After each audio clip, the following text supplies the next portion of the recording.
多谢有你来关心，新竹县五峰乡嘛是一个意外。这个五峰乡上滨溪昨昏呢，再去发生一件这个泛舟的悲剧。一个38岁姓廖的查甫人，甲朋友约去泛舟，无细字刷冰船。朋友虽然有要加救，也过无成功。这个查甫人被加入暗楼内底，救援人员找着时已经无气啊，送去病院抢救嘛是无效。发生意外，这个上滨溪主要因为呢溪水正错流，佫有真个大粒石头，有未少的暗楼，早就是被列为危险的水用。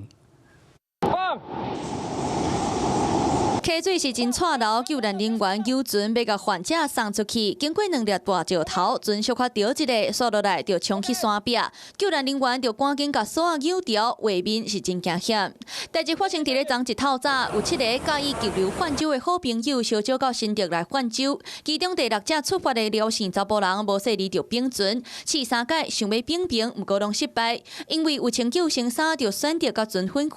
做伙朋友就拍锁要甲救，毋过廖姓查甫人无救着，了后互暗楼吸着，最后伫咧我200公尺较浅的所在找着人，毋过已经无喘气心跳。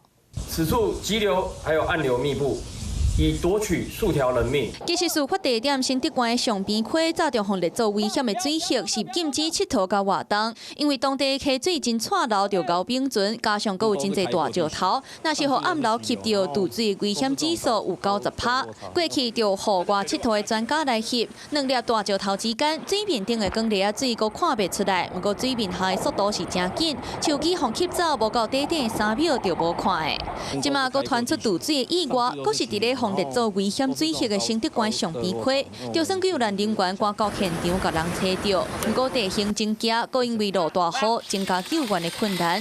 7个人欢欢喜喜出去佚佗，挑战急流泛舟，落尾煞留下1个人过往的遗憾。